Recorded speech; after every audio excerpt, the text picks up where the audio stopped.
Hello everyone, and welcome to another episode of the Daily Gwei Refuel, where we recap the latest news in the Ethereum ecosystem. I'm your host, Anthony Sassano, and today's the 21st of December, 2022. Alright everyone, let's get into it. So today, ETHGlobal announced their 2023 ETHGlobal Hackathon season. So this is basically the details of pretty much everywhere that ETHGlobal is going to be, both virtually and in person in 2023. Now, there's a few events here, right? And I don't know which ones I'm going to be attending just yet, but there are a few exciting locations. And it seems that most people are getting very excited about ETHGlobal in Tokyo, which is going to be taking place from April 14th to April 16th. And I'm pretty excited about that one. I may go to that one. I loved Japan when I was there, especially Tokyo. And it's very easy for me to travel to Tokyo, even though the travel time is quite long. Depending on the flight I get, it's either 13 to 16-hour flight.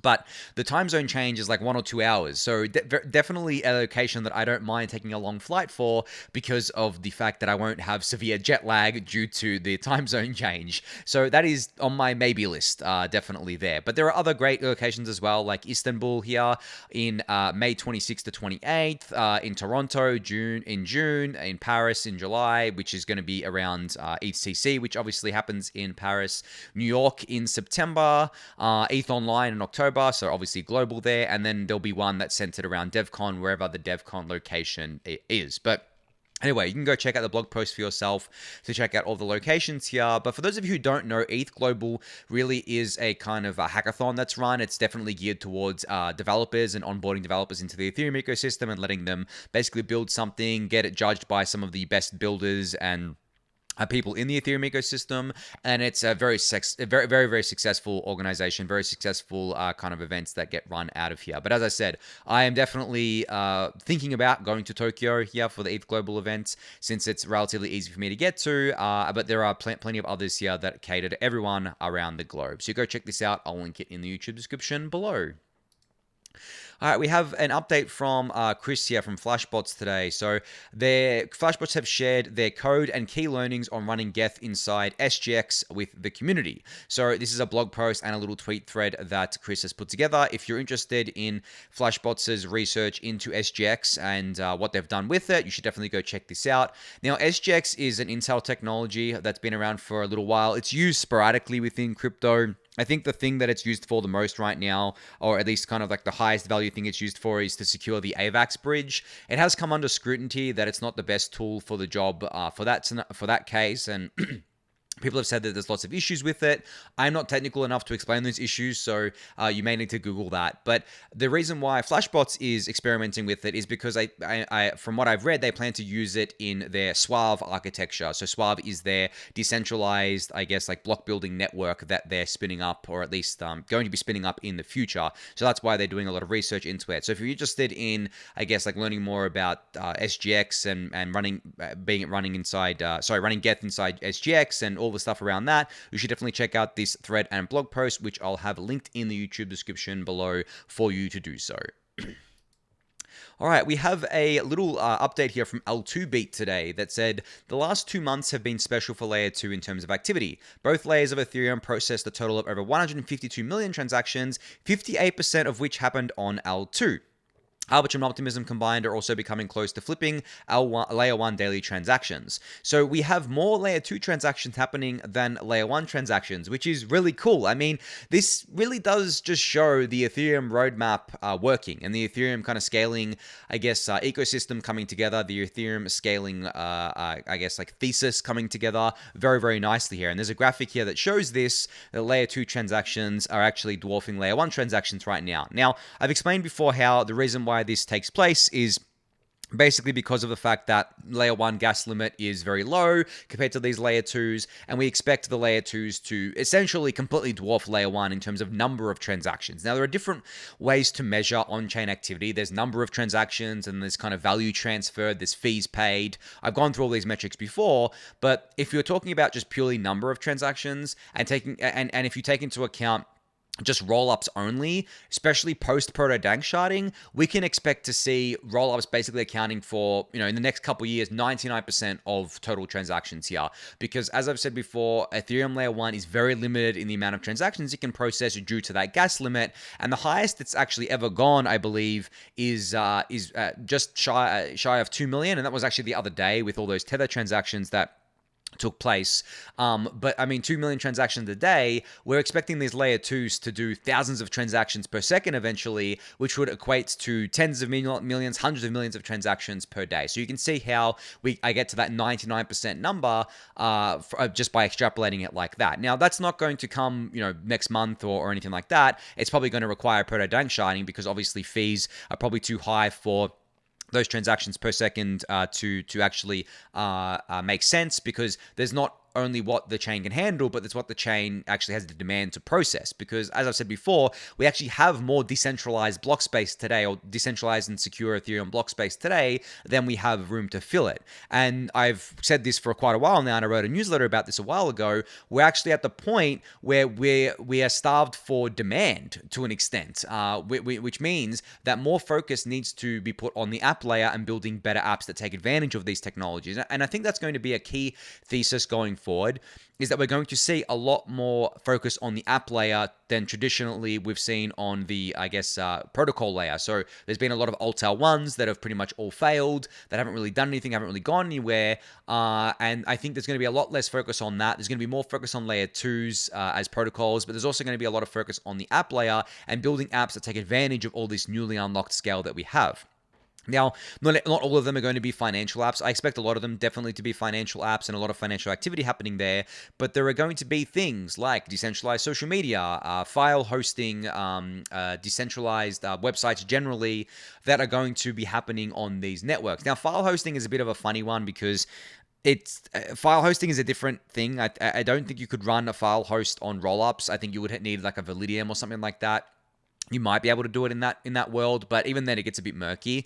But in terms of meeting the demand of what these rollups are going to be able to provide post-proto dank sharding, I think we're going to see an explosion in, as I said, decentralized social media. Probably gaming as well is going to be a big factor there. NFTs definitely, I think, are going to be a big thing happening there.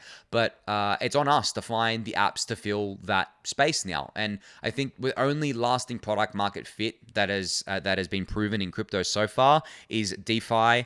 And specifically stablecoins and just these kind of things being used as money. NFTs, definitely, but to a lesser extent, I think, right now than DeFi, because a lot of the, wind has been sucked out of the room. Or sorry, I should say air has been sucked out of the room with NFTs lately, but I still think NFTs are fine long term. But yeah, it's on us to find the demand to fill this scale going forward. All right, an update out of Taiko today. They wrote a blog post on roll-up decentralization. They covered what it means, why it's important, and an overview of what it takes to get there. And there's a summary of the main points in this Twitter thread as well. But if you're wondering how roll-ups can decentralize and what it looks like when they're actually decentralized, then this blog post can become your new Bible. It was written by Matt Feinstone, who's one of the founders of Taiko here, and I highly recommend giving it a read. It's great. It goes through even things like trade-offs of a decentralized rollup and why some choose to be centralized for a while, and why some have a decentralization roadmap that's going to take years to play out. The differences between things like ZK and Optimistic. So yeah, definitely go check this out. Just wanted to highlight it for you guys. I'll link it in the YouTube description below. But yeah, give it a read. It's definitely well worth it. Another thing that I think you should give a read is this thread on account abstraction from StarkWare. So they've said, account abstraction is transforming crypto. Say goodbye to seed phrases and hello to multi-factor authentication, plugins, fee payment in any token, and more. Welcome to the new era of simple and secure transactions. Now, I've talked about account abstraction a fair bit on the Refuel before. I remember highlighting a thread from Argent that was basically one of the best threads I'd ever read, that I linked at the time in the Refuel. It was probably a couple of months now, but I'm sure you can just search account abstraction on Arjun's Twitter and find the thread for yourself. But it's definitely something that I think is getting more and more attention and will only continue to, because it's extremely powerful. And as StarkWare states here, account abstraction is a revolutionary new technology that enables users to have full control of their cryptocurrency while making transactions as secure as possible. Now, obviously, that's a lot of buzzwords there, but basically, they continue by saying, rather than relying on cumbersome methods like seed phrases, which often become obsolete, account abstraction allows apps to build authentication features users are accustomed to, such as Face ID and PIN codes and multi-factor authentication. For example, users can set conditions for a series of transactions to be completed at predefined times and can even keep a list of scam addresses that are automatically blocked. It also introduces quote-unquote plugins, which act as an app store for accounts, enabling users to choose features most important to them and to harness the latest crypto technology that emerges. So the general theme of account abstraction here, for maybe you've kind of clued into it, is giving more control back to the user over their entire Ethereum account than what they have today, allowing them to do things that they're familiar with, as StarkWare mentioned here, like integrating with Face ID, which is pretty powerful because like a lot of the apps, or most of the apps, if not all of them, that have been updated on the App Store integrate with Face ID. You've always got the option of selecting Face ID or PIN only, and then it obviously falls back to a PIN. So imagine if you had that option with your native Ethereum wallet. It didn't have to actually be built into the wallet software itself. It was built into the Ethereum wallet itself. So because there's a difference here between it being built into the interface layer of the wallet that you're using, such as Argent, for example. I know Argent has Face ID, but Argent also has smart contract wallets. So, for example, instead of it being built into the app itself, into the interface layer, it would be built into the smart contract, the Ethereum wallet logic, the Ethereum account logic, and then be able to be tapped in from there. That's extremely powerful, and it makes it more secure, it makes it more stable, it makes the wallet more user-friendly, and that's one of the reasons why people are getting so excited about account abstraction, especially as time goes on and we can do that at layer 2's a lot easier than we can do it at layer 1. So definitely something to keep an eye on. As I said, go search for Argent's thread as well. Just search Argent account abstraction. You can probably even Google it and come up with the thread, but also give this thread from StarkWare a read, which I'll link in the YouTube description below for you to do so. All right, so Optimism put out a tweet today, which is their year in review for 2022. They said, as we bid adieu to 2022, we thought we'd take a look back at another prolific year of optimism. So pour yourself a mug of your favorite hot beverage and let's review 2022 at Optimism together. I think 2022 has been Optimism's strongest year by far. I mean, even just looking at these things like number of, transactions per month on the Optimism network, look at this growth, guys. Like, this is crazy. At the beginning of the year, they had 1.3 million transactions in January 2022 per month. Now they're up to over 10 million, right? So it's like an 8 to 9x increase during a bear market. Like, this whole year has been a bear market. And then even after we set the capitulation bottom for ETH in June of this year, it kept growing. It only had a down month in July after that by a little bit, and then since then it's kept growing. And you can see in November, the growth has absolutely exploded. It's almost doubled from October here. So they're having a lot of great success there, and they've also been doing a lot of work with EIP 4844, of course, being on the forefront there. I mean, proto-dank sharding, half of the proto-dank sharding, I guess, like people who came up with it work at Optimism. Proto-Lambda works at Optimism, so obviously he's very involved in it there, but Optimism as a team is very involved in it too. You can see the total value of assets held in Optimism has increased from 116,000 ETH to almost 1 million ETH in that 12-month period. All these integrations that they have, the fact that they did their token and their DAO governance module.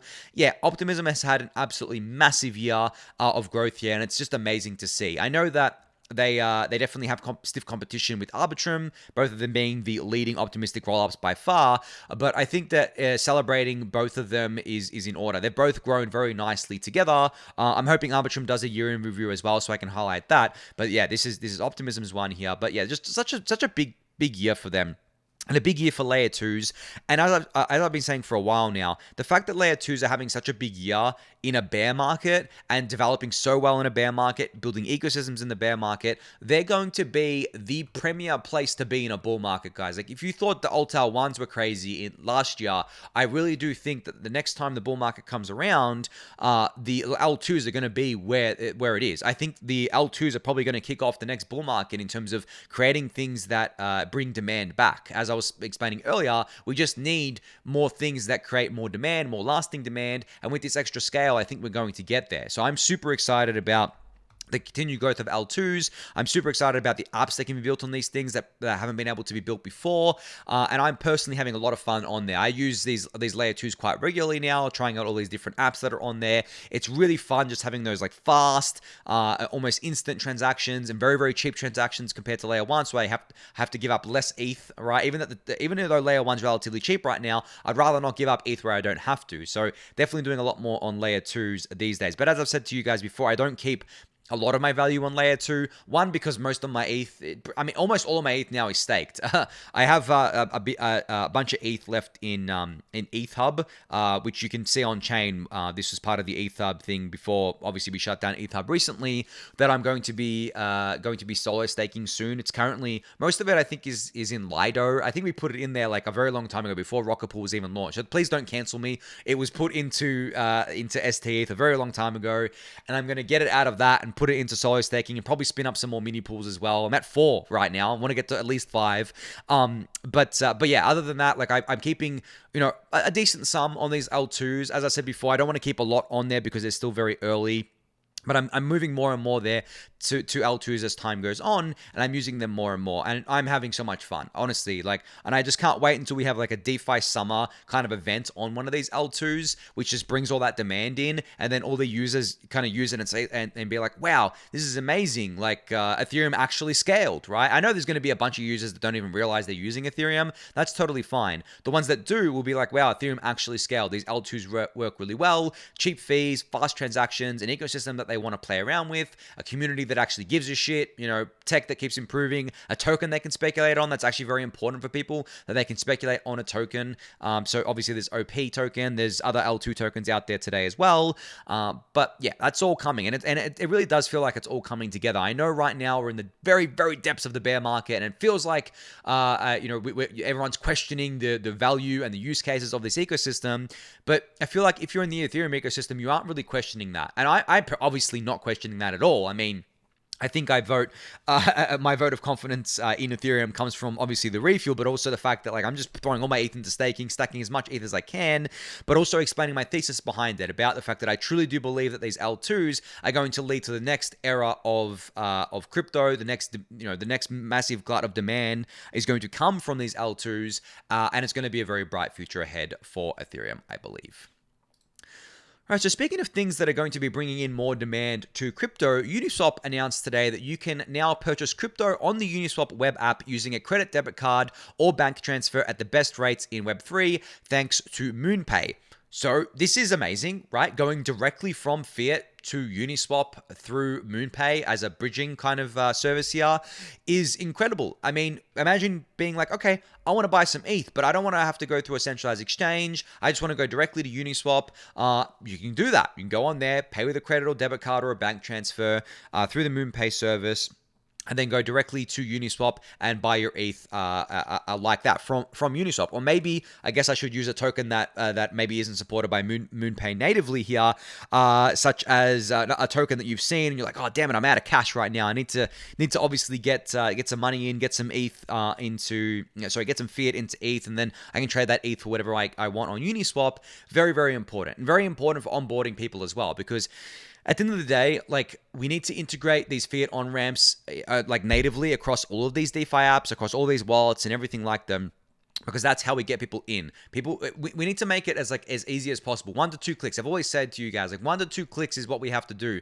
Someone has to go to the Uniswap web app. They need to be able to have their wallet ready and need to be able to just get from fiat to crypto with as little hassle as possible. No waiting times, no confirmation times, none of this stuff. We'll get there eventually. I think there are still some waiting times and confirmation times with Moonpay, especially if you're a new user.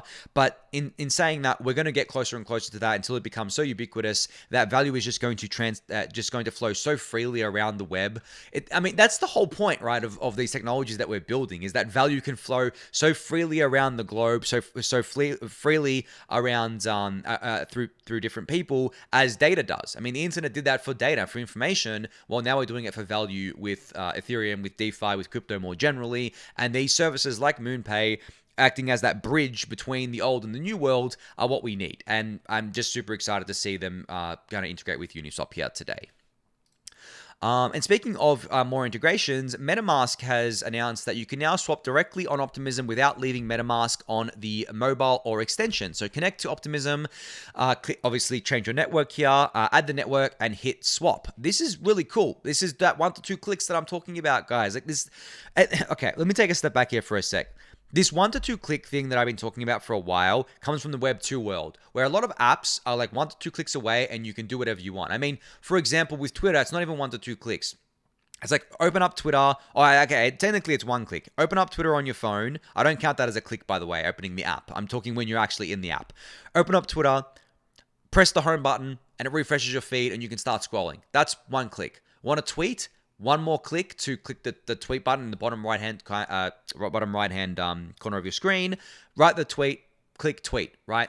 It's 1 to 2 to 3 clicks max to do anything on the app. That's what we need to do for crypto, because we're never getting to mainstream adoption unless we do that. Yes, there is a certain extent where people have to learn new ways of doing things and have to learn new words and learn new kind of like mechanisms such as how a wallet works, and they can fund their wallet and maybe gas fees to a certain extent, but it doesn't mean we can't simplify the process as much as possible in order to make it easy for people to onboard. We don't want to scare people off with all these buzzwords and jargon and everything. The way everything in technology has ever scaled is by basically dumbing it down, and I don't mean that in a bad way, but dumbing it down to a point that allows anyone to get involved with it, almost anyone to get involved with it without getting frustrated. That's the whole point, right? We don't want to frustrate users. We don't want to make people angry. We don't want to cause them stress and anxiety. We want them to have a seamless onboarding experience, to do what they want to do, to swap assets, to connect to these layer 2s like Optimism, to use what they're familiar with, and just do what they need to do, which I think is what Uniswap is doing with their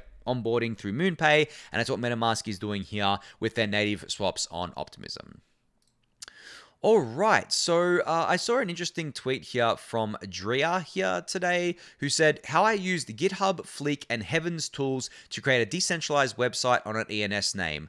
Note, if I can do this, anyone can. You can read this thread for yourself. I'll link it in the YouTube description below. But this talks to what I was speaking about before with the theme of as we get more scale, as these tools get more built out, and as we kind of get more of these building blocks in place, there's going to be a lot of different things that we can do that we haven't traditionally been able to do. And one of those is hosting decentralized websites, using ENS names, using the existing infrastructure that we have, and making it so that it is scalable, it's usable, it's reliable, and so that we can actually host things like decentralized front ends for people to use. I've talked about before about becoming a fully self-sovereign Ethereum user, but there are ways to become like a semi-sovereign Ethereum user where you still use your own Ethereum full node as your RPC. You still have like a hardware wallet that you use instead of a hot wallet, and you sign everything from your own account.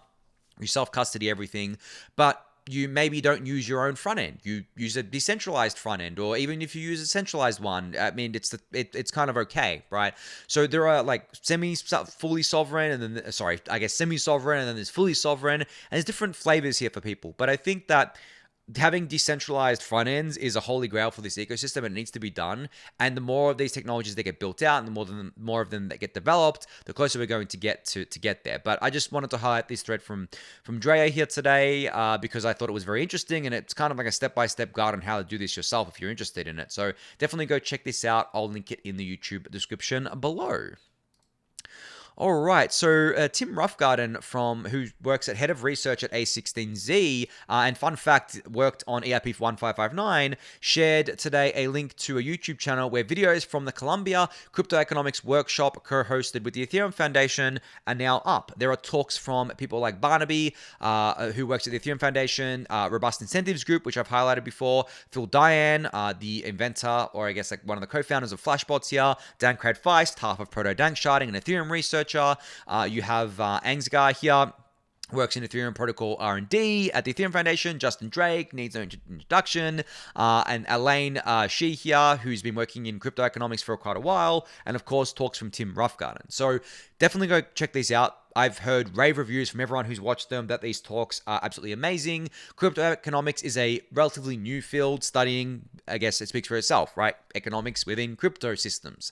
And it's actually very fascinating, very interesting, and something that I definitely get a lot of value out of these videos, but also have a lot of interest in, because I've talked about, I guess, Ethereum's crypto economics a lot on the Refuel, like a lot, right? I've talked about things like the issue introduction with the merge, ultrasound money, staking, how that plays into things, the yields, and how the yields are variable, but how they kind of balance themselves out, deflationary ETH, all these sorts of things, and how to design these systems to be resilient and stable for the long term. And that's what these talks kind of touch on as well. So you should definitely go check this out. I'll link the talks in the YouTube description below. But I've got a last few minutes here that I've left open a little bit, because I had a topic I wanted to talk about today. It's not about the markets or anything like that, but it is talking to what I was talking about with the layer 2's before, and how we need more demand to fill up this block space and all that sort of stuff there. I think that when talking about that subject, sometimes people will say to me, well, what if we can't find that demand for that block space? What if crypto was just going to remain a niche? What if we've already kind of gotten to the demand ceiling of crypto? And I mean, it's fair to say that in a bear market, especially if you're a first cycler, you may be looking at this sort of stuff and being like, where's the demand going to come from? Where are these apps going to come from? And I forgive you for thinking that way. But the way I think about it, and maybe you want to put yourself into this frame of mind, is that no one really predicted something like DeFi summer. We knew that DeFi was cool. There were some hardcore believers that thought DeFi was going to be massive, right? And going to take over the world. And a lot of us still do think that. But no one predicted DeFi summer. And no one predicted how crazy it would get and how much demand it would drive. Same is true for NFTs. There were those hardcore believers, but no one saw the NFT mania coming. Not at all, right? Now we have these layer 2's that are live. Do you think anyone right now, I mean, the majority doesn't really see these L2's blowing up with demand and basically reaching capacity on their own and providing all these new use cases, all these new apps? There are the hardcore believers like me who think that this will happen, but there's a lot of people that don't. So I think, as I said, put yourself into the frame of mind of that you can't predict what's going to happen in the future. Demand can come from places that you least expect or you don't expect. That when you give people tools to build things with, they're going to keep building. Like, smart people are going to build things. They're going to build interesting things. They're going to build things that couldn't be built before with the lack of scale that we had. And you're going to run into a thing where you may think for a while that we don't have the demand to meet that block space, but then all of a sudden there's a new use case that comes out or something gets really popular, and then we fill all that block space up and we're back to kind of square one. We're like, well, we have to scale again, right? And it's always been like that with these technologies where you hit a ceiling and then you have to keep scaling, and then you hit another ceiling, and it's just a cat and mouse game of the demand outstripping the supply, so to speak. And we still have that with a lot of technology today. So when you think about it like that, when you kind of realize that you can't tell the future, you can't predict everything. There are unexpected things that are going to happen. There are things that people are building now or that are building now that will get really popular in the future. There are things that people aren't building now but may build in the future that no one can even see coming. You can kind of understand why the hardcore believers like myself aren't concerned, aren't worried, actually believe that there is going to be demand for these sorts of stuff. And even if, in the worst case scenario, in my mind, crypto remains only useful for DeFi and stablecoin payments and NFTs, that alone is still an absolutely massive use case and still going to lead to massive demand, I believe. But I'm going to leave it at that note for today. Hopefully that gives you something to think about. But yeah, thank you everyone for listening and watching. Be sure to subscribe to the channel if you haven't yet. Give that video a thumbs up, subscribe to the newsletter, join the Discord channel, and I'll catch you all tomorrow. Thanks everyone.